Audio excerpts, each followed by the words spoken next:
She ran back to her ex, so I boxed up her things, locked her out for good, and watched her break down on the pavement. I never imagined I would be writing this kind of post, but here we are. Grab a drink. This is going to be lengthy. I'm Arjun, a 32-year-old male, a senior software architect at a major tech company in Bangalore. I've been with Priya, a 29-year-old female, for 2.5 years, and we've been living together for the past 22 months in a lovely apartment in Indore. I thought I had everything sorted, a great partner, a stable job, and plans for our future. My parents met hers, and we had even talked about having a small ROA ceremony next year. But things changed about 4 months ago. At first, it was little things. She began going to the gym regularly, signing up for a Cult Fit membership out of the blue. She started buying new clothes and fancy lingerie I had never seen before. She had client dinners that lasted past midnight and weekend strategy meetings with her team. Her phone suddenly had a password and was always face down. I'm not an insecure guy.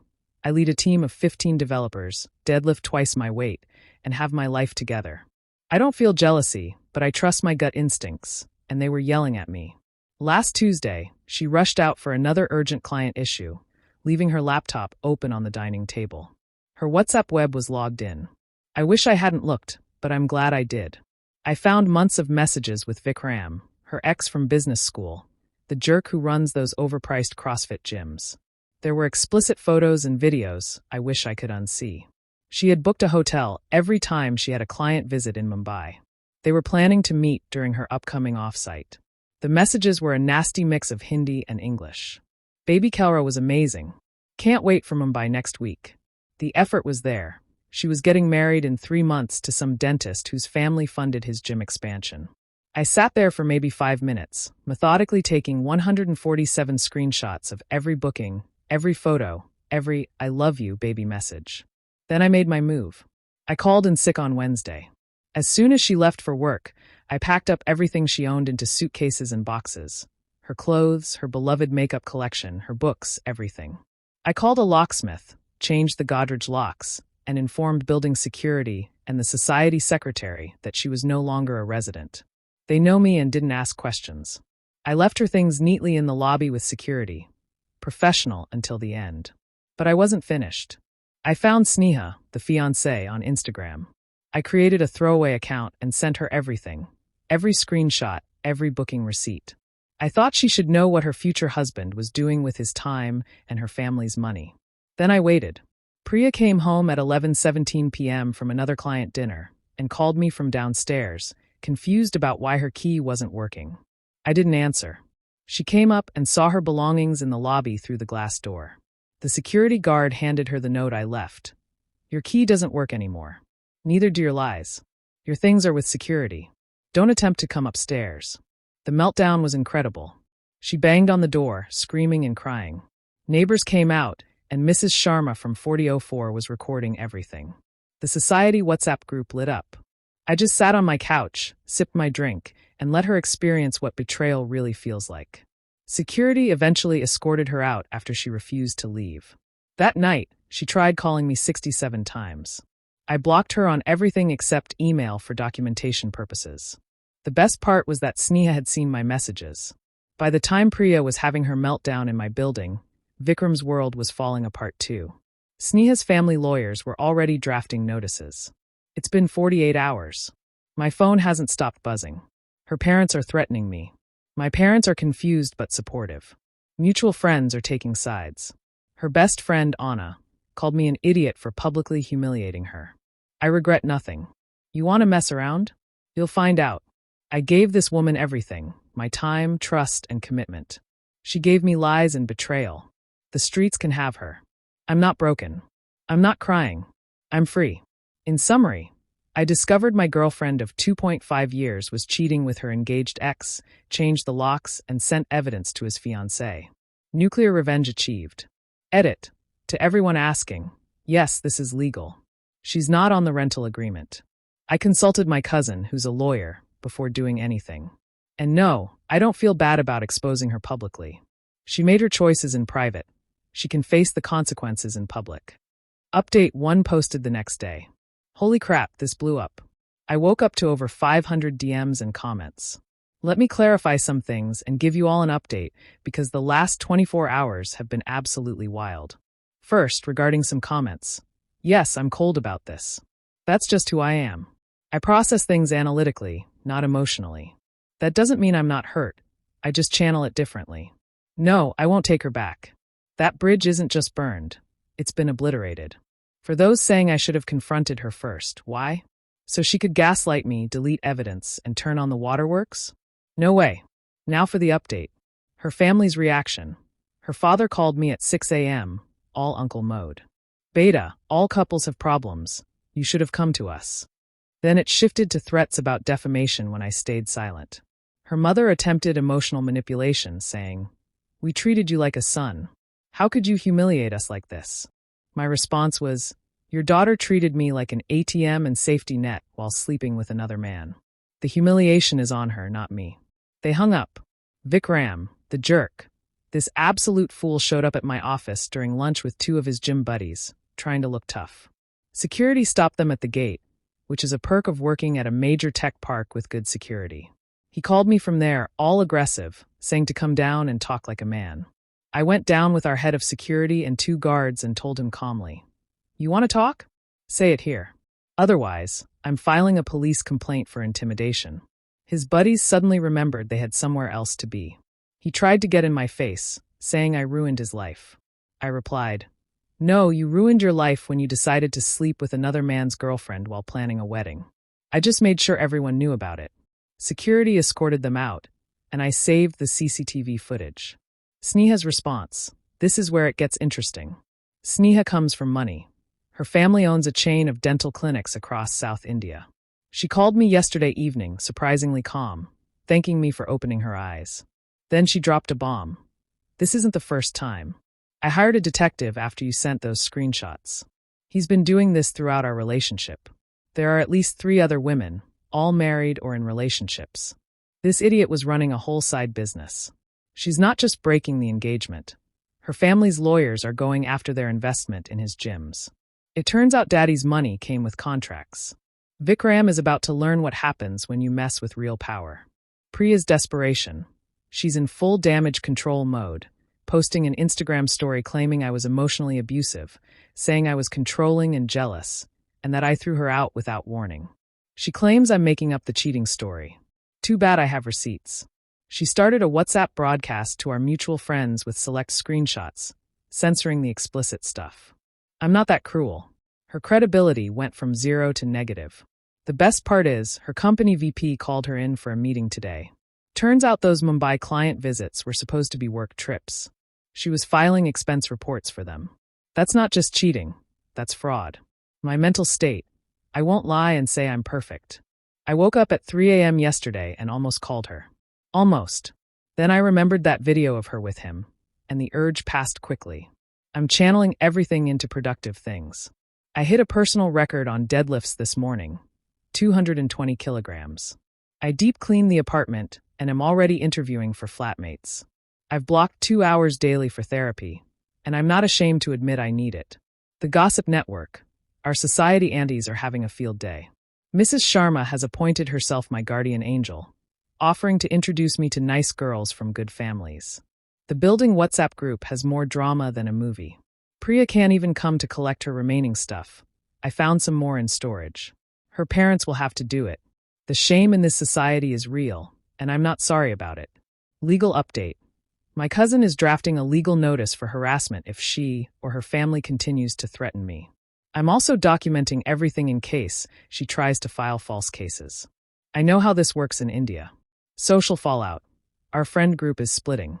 Her best friend Anna is still defending her, but even she's gone quiet after seeing the screenshots.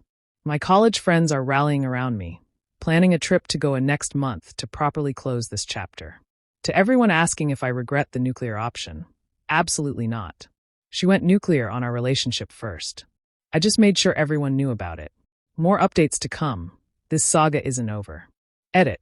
For those asking about the apartment, it's in my name, and I pay the rent. She was living for free while using our wedding savings for hotel rooms with him. Yeah, I'm keeping the place. Update 2, 1 week later. Brothers and sisters, the plot has thickened like my protein shake. Grab some popcorn because this drama just escalated. Quick recap for new readers. Caught my girlfriend of 2.5 years cheating with her engaged ex threw her out, changed locks, exposed them both. Their worlds fell apart. I stayed calm and calculated. Priya's professional downfall. Remember those expense reports I mentioned? Her company didn't take that lightly. An internal audit found 2 rupees and 70 paise in false travel claims over 6 months. Hotel bills submitted for client meetings actually turned out to be for sessions with Vikram. Fake taxi receipts. One team dinner bill was actually from a couple's spa in Mumbai. She was terminated on Tuesday. Not resigned, terminated. With a note in her service record about financial misconduct.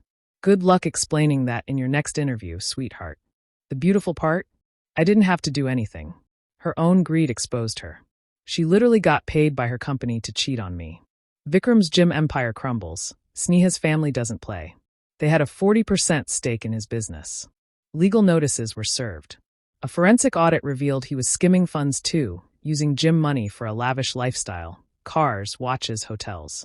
But wait, it gets better. 3 female gym members came forward after the news spread. He was sliding into DMs, offering personal training sessions that had nothing to do with fitness. One of them is a lawyer and is filing a sexual harassment case. His Kerala branch shut down yesterday, and the Mumbai branch is losing members. The fraud is trying to sell his BMW to pay for lawyers. The family drama. Her parents drove down from Jaipur and created a scene in my office cafeteria during lunch, saying, "How dare you ruin our daughter's life and reputation?" I stood up, looked her father in the eye, and said loud enough for everyone to hear, "Sir, your daughter ruined her own life when she decided to sleep with another man while living under my roof.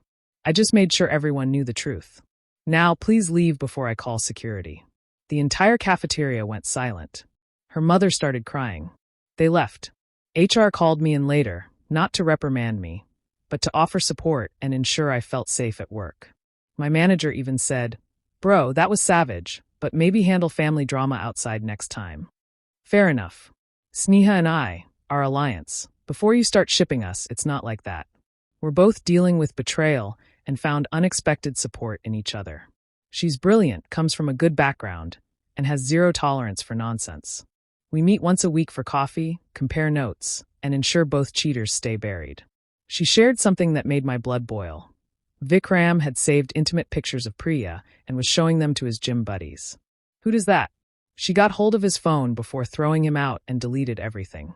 Even in revenge, she showed more class than these two ever had. The attempted reconciliation. Monday night at 11:30 p.m., the doorbell rings. It's Priya, dressed in that black dress I bought her for her birthday, fully made up and crying. "Please, just 5 minutes. I love you. It was a mistake. We can work through this." I looked at her through the peephole and said, "The only mistake was me trusting you. Get lost or I'll call the cops." She sat outside my door for 2 hours. Mrs. Sharma from 4004 brought me video evidence the next morning. Priya eventually left when society security threatened to call her parents. The smear campaign. She's getting desperate. She posted on LinkedIn about toxic masculinity and workplace harassment without naming names, but it was obvious what she meant. I immediately screenshotted it and sent it to my lawyer cousin. Her narrative is that she's a victim of a controlling boyfriend who threw her out and ruined her career. The reality is that she's facing consequences for being a cheating, lying fraud. My progress. I joined a motorcycle group and am planning a road trip. My Tinder game is strong, not looking for anything serious, just fun. I got promoted to principal architect, and the drama didn't hurt my career. Therapy is helping me unpack why I ignored the red flags. The apartment feels like mine again, not ours. The cherry on top. I found out through mutual friends that she's telling people I was probably cheating too, which is why I reacted so strongly. I also discovered she had a wedding Pinterest board while sleeping with her ex. The audacity. Social media cleanup. She blocked me everywhere, but forgot about my PlayStation account. I was still logged into her Netflix and saw her recently viewed romantic comedies about second chances and forgiveness. I changed her password and logged out all devices. Petty. Yes. Satisfying? Absolutely. What's next? I have a meeting with my lawyer cousin this weekend. Therapy continues. I'm going on a trip with the boys in 2 weeks. Considering a company transfer to the Amsterdam office. I'm living my best life while she faces the consequences. To all the guys saying I'm too harsh, she had 6 months of chances to stop. Every time she kissed me after being with him was a choice. Every lie about client dinners was a choice. Every fake expense report was a choice. I just chose to end it on my terms. Stay tuned. This saga isn't over. Edit. For those asking why I'm sharing so much detail, it's because sunshine is the best disinfectant. And if even one person reads this and finds the courage to leave a cheater, it's worth it. Update 3. 3 weeks later. What's up, Reddit? Your boy's back with another update, and this time we're diving deep into the rabbit hole. Get comfortable, because this is where it gets really messed up. The investigation deepens. Remember how Sneha hired a detective? Well, she shared the full report with me last week. This wasn't just cheating, this was a pattern, a lifestyle. Let me break it down. The Vikram files, 5 different women over 2 years, all in relationships or married. All from his gyms, using the same MO, fitness advice, personal training. You deserve better hotel rooms. But here's the sick part. He kept a spreadsheet. A freaking spreadsheet. He rated them on performance, tracked their cycles, noted when their partners were out of town. This wasn't passion or love. This was sport to him. The Priya pattern. She wasn't some innocent girl who fell for her ex's charms. The detective found she never deleted their old chats from 2019 and was in touch throughout our relationship. She met him 1 week after we moved in together, using our relationship milestones as triggers to reach out to him. Every time we took a step forward, she'd run to him. When I proposed moving in together, she slept with him. When my parents met hers, she slept with him. When we discussed marriage, she was planning a future with him. The money trail. This is where my tech brain came in handy. I went through our joint savings account statements. I still had access because she forgot to remove me. I found 4 rupees and 30 pays withdrawn over 8 months, always in small amounts. 10K here, 15K there, always around her client visits. She told me she was saving for wedding shopping. She was literally using our wedding funds to support her affair. I screenshot everything and sent it to a lawyer. The other woman. I got a DM from an unknown account from another victim. Let's call her Shreya. Her story broke my heart a bit. She was married for 3 years. Her husband found out about her and Vikram and divorced her, getting full custody of their daughter. She lost her job due to depression, and her parents disowned her. She warned me that these two are toxic together. They thrive on destroying relationships. It's not about love, it's about power. The legal hammer. My lawyer cousin came through and sent a legal notice for recovery of money, a criminal complaint for cheating and fraud, and a restraining order for harassment. All documentation is ready if she tries to file false cases. Her family hired a lawyer who reached out for a settlement. I said, sure, for rupees and 30 pays plus 2 rupees for harassment, and I'll consider not pursuing criminal charges. They went silent. Work-life update.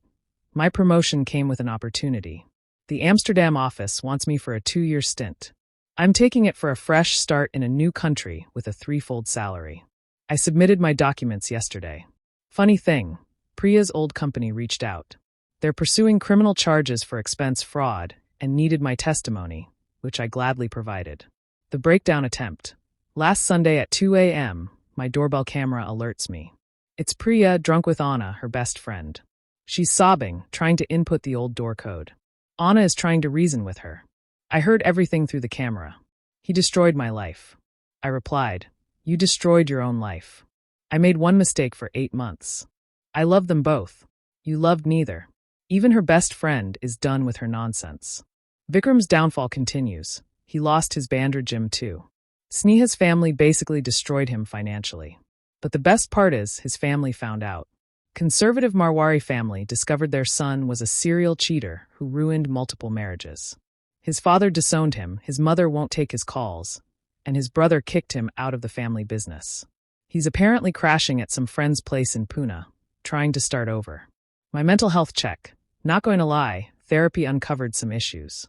I ignored red flags because I was comfortable and confused stability with love. I was more in love with the idea of settling down than with her. My ego took a bigger hit than my heart. But I'm growing, learning to trust my instincts again, setting boundaries and not rushing into anything. The Switzerland Chronicles. She fled to Jaipur initially, but guess what? It's a small world. Her scandal reached there too. Some common B-school connections made sure everyone knew. So she's now in Switzerland with some relative, probably hoping the distance will make people forget. Spoiler alert, they won't forget. Social media circus, she tried to rebrand. New Instagram account, living my best life. LinkedIn update, taking a sabbatical for personal growth. Facebook deleted altogether. Meanwhile, I'm posting gym PRs and motorcycle trip pictures. Living well is the best revenge, and I'm living excellently. The coming storm. Her father called again, more subdued this time. Beta, please think about her future. Who will marry her now? I replied, Uncle, she should have thought about that before cheating on another woman's man. Not my problem anymore. He mentioned they're willing to pay back the money. I said, the legal notice has all the details. The ball is in their court. Current status. 15 days until the Goa trip, 45 days until the move to Amsterdam, and 0 cares left to give. One life to live fully. To everyone asking if I'm over it, I'm over her, but not over the lessons. This experience taught me my worth. I'm not settling for anyone who doesn't see it too. The next update will probably be from Goa or Amsterdam. Until then, keep your heads high and your standards even higher. Edit. No, I'm not sharing the spreadsheet or the detective report. Some things are too sick even for Reddit, and I'm not trying to hurt the other victims more than they already are. Final update, 2 months later. What's up, Reddit fam? Writing this from my apartment balcony in Amsterdam, overlooking the canals. Ready for the final chapter of this saga. Where everyone ended up, Priya, the fallen. Switzerland didn't work out. Even her relatives there got wind of the scandal. Indians gossip across continents. She's back in Jaipur, working in her father's struggling textile business. Last I heard through the grapevine, no company will hire her with that termination record. Her parents are desperately trying for arranged marriages. Every potential match Googles her and finds the drama. She's gained weight and looks miserable in tagged photos. Still posting motivational quotes about rising from the ashes. VCH, you are the ashes. Vikram, the ruined. This jerk's fall was even more spectacular. All 3 gyms gone. Sneha's family made sure he's blacklisted in the fitness industry. Sexual harassment case ongoing.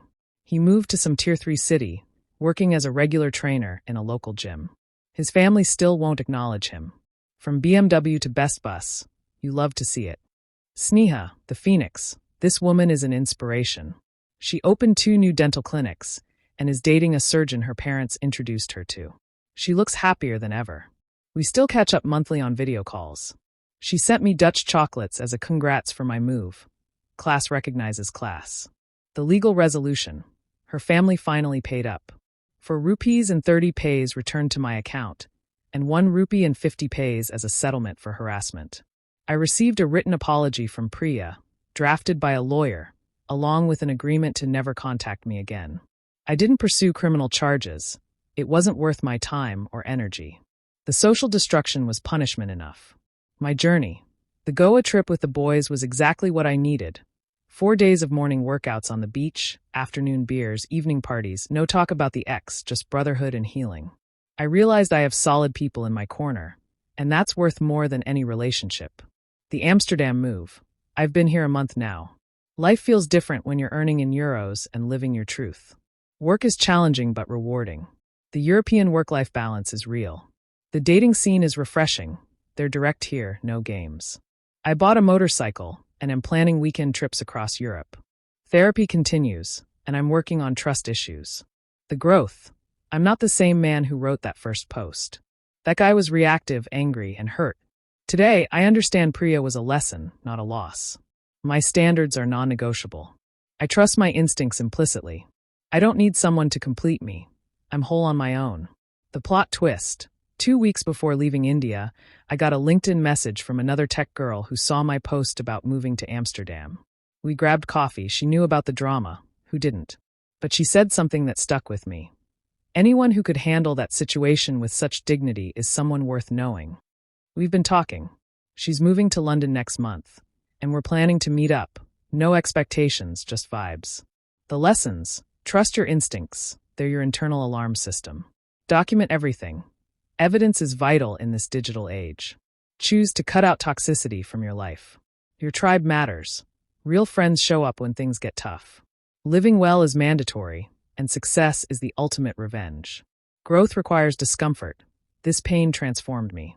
Never compromise yourself. Not for love, not for anyone. The closure. I don't hate Priya anymore, nor do I hate Vikram. They're just irrelevant background characters in my origin story. They did me a favor by showing me what I don't want and pushing me toward what I deserve. To my Reddit brothers, your support has meant everything. The DMs, the comments, the solidarity. You kept me strong when I wanted to give up. This platform saved me from dark thoughts. Final thoughts. If you're reading this while dealing with betrayal, know this. It's not your fault they chose to cheat. Their actions reflect their character, not your worth. The pain is temporary, but the lessons are permanent. You will come out stronger. You deserve someone who chooses you every day. I'm closing this chapter, not because I'm running from it, but because I've learned every lesson it had to offer. Time to write new stories in Amsterdam. Thank you for following this journey. May your relationships be real and your revenge be cold. Your boy is signing off. Stay strong, kings. Raises a Heineken to all of you. Peace out. Edit. Yes, I'll update if anything develops with the London girl, but that's a different story for another time. This chapter is officially closed. Final edit. To everyone who called me cold, calculating, or heartless, maybe I am, but I'd rather be that than a doormat. I'd rather be alone than betrayed. I'd rather be perceived as toxic than accept toxicity in my life. No regrets, only growth. Thank you for sticking around to the end.